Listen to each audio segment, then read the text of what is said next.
গি দ্য মোপাসার ছোট গল্প the pig of A mooring. গল্প অনুবাদ এবং গল্প পালাতে আমি সঞ্জয় চন্দ্র। লা রসেলের কাপড় ব্যবসায়ী মরিনকে সবাই the pig of A mooring মানে শুয়োর বলে ডাকে।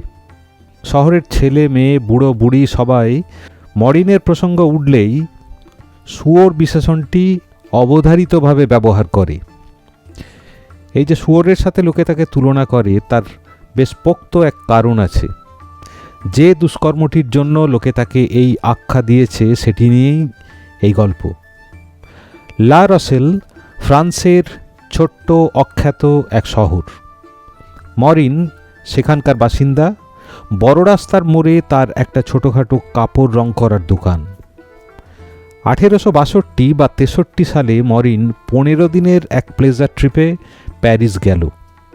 বাড়িতে বলে গেল মালপত্র কিনতে যাচ্ছে, বেজায় কাজ, লোকে যেমন বলে যায় আর কি। এই ফুর্তি সফরে রাজধানীর রমরমা, চারপাশে জুলুস, সুন্দরী মহিলাদের দেখে মরিনের চোখ ধাঁধিয়ে গেল, রক্তে আগুন জ্বলে উঠল। রোজ সন্ধ্যেবেলা থিয়েটার, অ্যাক্ট্রেস, কাটাকুটি, ছোটোখাটো টাইট ড্রেস পরা সুন্দরী দল একেবারে হাতের কাছেই, চারপাশে পোশাকের খসখসানি। এসব দেখে যে চাঞ্চল্য এবং চুমুটুমু খাবার বাসনা, সেসব নিয়ে 15 দিন বাদে খুব হাই স্পিরিটে আমাদের মরিন বাড়ি ফিরছিল। মরিন কিন্তু আদপে নেদাভোলা নির্ঝঞ্ঝাট এক ব্যবসায়ী, সাধারণ মানুষ। রাত 8:30 ট্রেনের টিকিট কেটে এদিক ওদিক ঘুরে বেড়াচ্ছিল মরিন। চোখে পড়ল এক তরুণীকে। তরুণী এক বৃদ্ধাকে বিদায় জানাচ্ছিল। অসাধারণ রূপসী তরুণী। মরিন তো চোখ ফেরাতে পারে না। তরুণী ওয়েটিং রুমে যায়, মরিন পিছু পিছু ওয়েটিং রুমে যায়। সেখান থেকে তরুণী প্ল্যাটফর্মে আসে, মরিনও আসে। তরুণী এক ফাঁকা কামরাতে ঢোকে, মরিনও ঢোকে। তার উল্টো দিকে বসে। কামরাতে লোকজন যৎসামান্য, হাঁ করে বসে চোখ দিয়ে গিলতে থাকে তরুণীকে।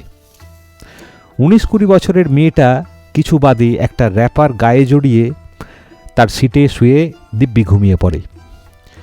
মরিন বসে বসে আকাশ পাতাল ভাবে। নানা ফন্দি, নানা রোমান্টিক চিন্তাভাবনা মনে আসে। ট্রেন জার্নির মধ্যে তো কত অ্যাডভেঞ্চারের গল্প সে শুনেছে। হঠাৎ মোলাকাত, তারপর তুমুল প্রেম, আরও কত কিছু। শুধু একটু লাক দরকার, আর ওই মানে সাহস। ওই ডানটান না শেক্সপিয়ারকে যেন বলেছে না, Audacity, more Audacity and always Audacity. প্রয়োজন শুধু একটু সাহস। আসলে সেটাই আমার নেই। হায় রে, যদি মানুষ একে অন্যের মন পড়তে পারত, তাহলে প্রতিদিন এত এত সুযোগ হাতছাড়া হতো না। সামান্য একটা সিগন্যাল, একটা ইঙ্গিত যদি পাওয়া যেত, ও কি ভাবছে, সেই ইঙ্গিতটা যদি পেতাম। নানা রকমের ছক মরিনের মাথায় আসে। কোনোভাবে হালকা কথাবার্তা চালু করতে হবে, বা সৌজন্যমূলক কিছু কাজ করতে হবে, বীরত্বব্যঞ্জক কোনো কাজ করতে হবে, কোনো রকমে একটা ওপেনিং, কোনো ছুতো। কিন্তু রাত্রি গড়িয়ে সকাল হয়, সৌভাগ্যজনক সেরকম কোনো শুভ মুহূর্ত বা ওপেনিং আসে না। সকালের রশ্মি মেয়েটার মুখে পড়লে মেয়েটা ঘুম ভেঙে জেগে উঠল। জানলার বাইরে রোদে ভেসে যাচ্ছে বাইরের সবুজ প্রান্তর দেখে মেয়েটা ভীষণ খুশি হলো। এক মুখ হাসি নিয়ে মরিনের পানে তাকালো। একজন সুখী মানুষ যেরকম চোখ ভর্তি আনন্দ নিয়ে হাসে, সেরকমভাবে তাকিয়ে হাসল। মরিন কেঁপে উঠল। নিশ্চয়ই হাসিটা তার জন্য। আর এটা যদি ইঙ্গিত, সিগন্যাল না হয়, তাহলে কোনটা? এই নিমন্ত্রণটার জন্যই তো সে অপেক্ষা করছিল। নিশ্চয়ই ওই হাসিটা আমাকে ব্যঙ্গ করে হাসি, যেন বলতে চাইছে, কি বোকা গাম্বার তুমি, সাথে সুন্দরী এক সঙ্গী, আর সারা রাত ল্যাম্পপোস্টের মতো বসে বসে কাটিয়ে দিলে। একবার চেয়ে দেখো। মরিন দেখল মেয়েটা হেসেই চলেছে, তার পানে তাকিয়েই আছে। মরিনের বুদ্ধিশুদ্ধি পুরোপুরি লোপ পেল। খুব চেষ্টা করল কিছু একটা মানানসই বলতে, কিন্তু কিচ্ছুটি মাথায় এলো না। প্রাণে হঠাৎ একটা দুঃসাহস ভর করল, যা থাকে কপালে। এই সব চিন্তা করে মরিন বলা নেই কওয়া নেই দুহাত বাড়িয়ে বলদের মতো মেয়েটাকে জাপটে ধরে চুমু খেতে গেল। ব্যাস, মেয়েটা তো ভীষণ ভয় পেয়ে এক লাফে উঠে হেল্প হেল্প বলে চিৎকার করতে করতে চলন্ত ট্রেনের দরজা খুলে ঝাঁপ মারে আর কি। মরিন আরও বেশি ভয় পেয়ে ও ম্যাডাম বলতে বলতে মেয়েটার স্কার্ট টেনে তার ঝাঁপ মারা থামাতে চেষ্টা করে। চিৎকার চেঁচামেচিতে ট্রেন থামে, দুজন গার্ড আসে, মেয়েটা তার কাহিনী বলতে বলতে অজ্ঞান হয়ে পড়ে। মজ স্টেশনে মরিনকে পুলিশ অ্যারেস্ট করে for outrage to morals in a public place, public প্লেসে শ্লীলতাহানির জন্য। সমস্ত প্রোটোকল শেষ করে মাথায় গুরুতর অভিযোগ নিয়ে বেচারা মরিন শেষ রাতে বাড়ি ফেরে। ঘটনাটি অস্বাভাবিক দ্রুততার সাথে রাষ্ট্র হয় সমস্ত মুখরোচক খবরের মতো। মরিনের বউ খুব ডাকাবুকো আর জাঁদরেল মহিলা, মরিনকে দুবেলা বেদম মারে আর শুয়োর টুয়োর বলে বাপ বাপান্ত করে। ব্যবসা লাটে ওঠার জোগাড়, বন্ধুবান্ধবরা তো তার ছায়া মারায় না। মরিন লাবার্বের কাছে লুটিয়ে পড়ে, কিছু একটা ব্যবস্থা করতে হবে, ব্যাপারটার একটা সুষ্ঠু সমাধান করতে হবে। লবার্ব ওখানকার স্থানীয় এক সংবাদপত্রের এডিটর এবং নিয়মিত তাদের দেখা সাক্ষাৎ হয় ক্যাফে ট্যাফেতে। লবাব মরিনকে খুব গালিগালাজ করে যে কোনো ভদ্র সভ্য মার্জিত মানুষ ওই রকম ব্যবহার করে না শুয়োরের মতো। কিন্তু মরিনের দুর্দশা দেখে তার দয়া হয়, রাজি হয় কোনোভাবে কিছু করা যায় কিনা। পাবলিক প্রসিকিউটর পরামর্শ দেয় যে যদি মরিনের বিরুদ্ধে দায়ের করা অভিযোগটি মেয়েটা প্রত্যাহার করে তবেই রেহাই, অন্য কোনো পদ নেই। মেয়েটা হলো ম্যাডমোজেল হেনরিয়েটা বনেল, মাসি মেসোর সাথে মজ বলে শহরতলিতে আছে। মরিন 1000 ফ্র্যাঙ্ক লবার্বের হাতে তুলে দেয় খরচপাতির জন্য, আর বারবার দিব্যি করে যে সে একটাও চুমু খায়নি। লবার্ব রিভেট বলে আর একজন এডিটরকে সঙ্গে নিয়ে দুপুর হাজির হয় মজে হেনরিয়েটার মেসোর বাড়িতে।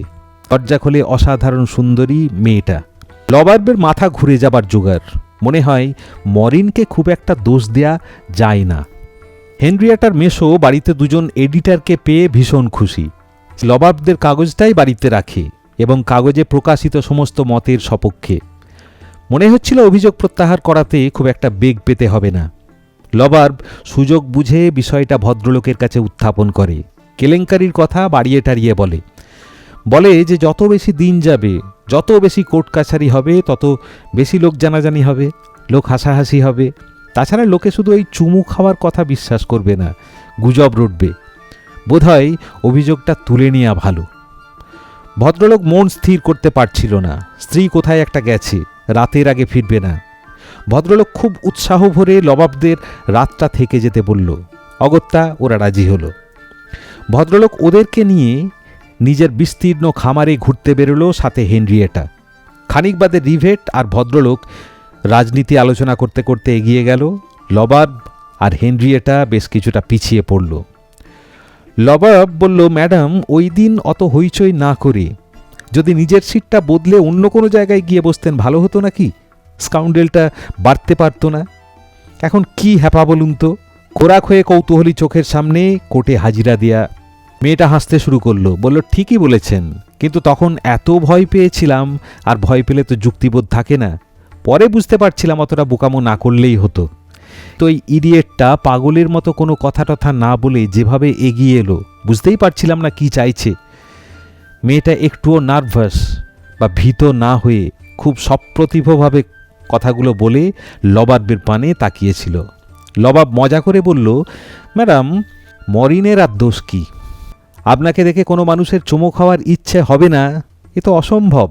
মেয়েটা জোরে জোরে হেসে বলল, শালীনতা বলে তো একটা জিনিস আছে। আমার ইচ্ছে হলো আর তা পট করে করে বসলাম, তা তো হয় না। লবাব বলল, আচ্ছা ধরুন আমি যদি আপনাকে চুমু খেয়ে বসি, কি করবেন? মেয়েটা মাথা থেকে পা পর্যন্ত লবাবকে দেখল, তারপরে খুব ঠান্ডা গলায় বলল, ও আপনি? তাহলে আলাদা ব্যাপার। কেন আলাদা ব্যাপার? কেন আমার বেলা আলাদা ব্যাপার কেন? কারণ আপনি ওরকম স্টুপিড নন। কাঁধ ঝাঁকিয়ে মেয়েটা বলল। তারপর লজ্জা পেয়ে বলল, ওরকম কুৎসিত নন। আর কিছু বলার আগেই লবাব মেয়েটার গালে সজোরে একটা চুমু খায়। মেয়েটা লাফ দিয়ে দ্রুত সরতে সরতে বলে, আপনার অতটা লজ্জাও নেই। লবাবকে সবাই হ্যান্ডসাম লবাব বলে ডাকে, কারণ সে ভীষণ সুপুরুষ এবং বছর 30 তার বয়স। সবাই জানে সুন্দর মুখের জয় সর্বত্র। সুতরাং কদাকার বিশ্রী মরিনের ক্ষেত্রে যা, সুপুরুষ লবার্বের ক্ষেত্রে তা প্রযোজ্য নয়। সমাজে তো এরকমই ঘটে। ধরুন আমি আপনাকে কিছু বললাম, কোনো রেখাপাত করল না, কিন্তু কোনো সুন্দরী মহিলা বা সুপুরুষ ওই একই কথা যদি বলে, আপনার মনে হবে কি শুনলাম, কানের ভেতর দিয়ে একেবারে অন্তরে চলে গেল। যাকে লবাব বলে ম্যাডাম, এর জন্য যদি মরিনের মতো আমাকেও কোটে উঠতে হয়, আমার বিন্দুমাত্র অনুতাপ হবে না। কেন অনুতাপ হবে না কেন? মেয়েটা জিজ্ঞাসা করে। কারণ আপনি আমার দেখা সেরা সুন্দরী, এবং লোকে আমাকে বাহবা দেবে, আমার পছন্দের তারিফ করবে। মেয়েটা হাসতে হাসতে বলে, বড্ড রসিক আপনি। কথাটা শেষ করেনি, একটু বেখেয়াল হয়েছে। লবাব মেয়েটাকে জাপটে ধরে তার কপালে, চোখে, গালে যে জায়গা ফাঁকা পায় চুমুই চুমুই ভরিয়ে দেয়। মেয়েটা বিভিন্ন জায়গা হাত দিয়ে চাপা দেয়, কিন্তু চাপা না দেওয়া জায়গাগুলোতে লবাব ব্যাপক হামলা চালায়। মেয়েটা শেষমেশ বেশ জোর করে লবাবের কবল থেকে নিজেকে মুক্ত করল। রাগতভাবে ব্লাস করতে করতে বলল, আপনার সাথে কথা বলতে যাওয়াই ভুল হয়েছে মসিয়ে, আপনি ভীষণ অভদ্র। লবাব থতমত খেয়ে ক্ষমা চাইল, বলল সত্যিই খুব বাজে ব্যবহার করেছে, আর বানিয়ে বানিয়ে বলল মরিন টরিনের জন্য নয়, সে নিজের জন্য এসেছে। মরিন গোল্লাই যাক, ম্যাদেমোজেলকে সে ভালোবাসে। আগে সে একবার দেখে মুগ্ধ হয়েছিল। মরিনের কেসটাকে ছুতো বানিয়ে সে হেনরিয়েটার সাথে দেখা করতে এসছে, এবং সে যা বলছে সব সত্যি। মেয়েরা বলল, নাটক করবেন না, আপনার একটা কথাও সত্যি নয়। রিভেট আর মেসো ভদ্রলোক তখন বহু দূরে। লবাব এবার আর একবার প্রেম নিবেদন শুরু করল। মেয়েটার হাত ধরে তাতে হালকা চাপ দিতে দিতে চোখের দিকে তাকিয়ে গল্প কবিতায় পড়া নানা রকম কথা বলতে শুরু করল। মেয়েটা কতটা বিশ্বাস করছিল বলা শক্ত, কিন্তু তার বেশ ভালো লাগছিল, এবং যে উপভোগ করছিল তা বলা বাহুল্য। কারণ কিছুক্ষণ বাদে লবাব তার কোমর জড়িয়ে ধরে কানের কাছে নানা রকম ভণিতা করে যাচ্ছিল, আর মেয়েটা স্বপ্নালুভাবে তা শুনে যাচ্ছিল। তারপর তাদের আলিঙ্গন আরও ঘন হলো, চুমো দীর্ঘতর হলো। পিছন থেকে রিভেট গলা খ্যাঁকারি না করলে কতক্ষণ ওভাবে থাকতো বলা শক্ত। মেয়েটা লজ্জা পেয়ে পালালে রিভেট জিজ্ঞাসা করল, কি তাহলে এইভাবেই মরিনের কেসটার ফয়সালা চলছে? লবাব বলল, তুমি মেসোর খেয়াল নাও, আমি হেনরিয়েটার। ডিনার টেবিলে হেনরিয়েটা আর লবাব পাশাপাশি বসে টেবিল ক্লথের নিচে একে অন্যের পায়ে পা ঘষে হাতে হাত ঠেকিয়ে ঘন ঘন দৃষ্টি বিনিময় করে প্রেম পর্বকে আরও খানিকটা এগিয়ে নিয়ে গেল। এর মধ্যে খবর আসে হেনরিয়েটার মাসি পরের দিন সকাল 7টার আগে ফিরবে না। রাত্রিবেলা লবাবের আশা ছিল অনেক রোমান্সের, কিন্তু জুৎসই কিছু করতে বিফল হয়। পরের সকালে মাসিমা ফিরলে সামান্য আলোচনার মাধ্যমে মরিনের ব্যাপারটার নিষ্পত্তি ঘটে, অভিযোগ তুলে নেওয়া হয়। সবাই মিলে লবাব আর রিভেটকে অনুরোধ করে ওই দিনটা ওখানেই থেকে যেতে। কিন্তু রিভেট বাদ সাধে, গোঁ-ধরে ওই দিন তক্ষুনি ফিরতে হবে। রিভেটকে অনুনয় বিনয়, তারপর গালাগাল দিতে দিতে লবাবকেও ফিরে আসতে হয়। লা রসেলের উদ্গ্রীব জনতা এবং মরিন আত্মহারা হয়। লবাবরা ফিরে তাদের সাফল্যের কথা জানালে মরিন চোখ ভরা কৃতজ্ঞতা আর কান্না নিয়ে তার হাতে চুমু খায়। সে রিভেটকে জড়িয়ে ধরে এবং আনন্দের চোটে নিজের বউকে একটা চুমু দেয়। বউ তাকে এক মোক্ষম ঠেলা দেয়। ব্যাপারটা মিটে গেলেও শুয়োর বিশেষণটা মরিনের সাথে স্থায়ীভাবে যুক্ত হয়ে যায়। বন্ধুবান্ধবরাও মস্করা করতে ছাড়ে না। এরপর মরিন মাত্র 2 বছর বেঁচেছিল। ঘটনার প্রায় 12-13 বছর পরে লবাবের সাথে হেনরিয়েটার দেখা হয়। লবাব এক ইলেকশনে দাঁড়িয়েছে। হেনরিয়েটা তার স্বামীকে নিয়ে তার সাথে আলাপ করতে যায়। স্বামীটি লবাবের কাছে ভীষণ কৃতজ্ঞতা প্রকাশ করে, জানায় যে তাকে নিয়ে তাদের বাড়িতে খুব আলোচনা হয়। যেভাবে সে দক্ষতার সাথে ওই মরিন শুয়োরের কেসটা নিষ্পত্তি করেছিল, তাতে তারা সবাই কৃতজ্ঞ। গল্প শেষ হলো। শোনার জন্য অনেক ধন্যবাদ।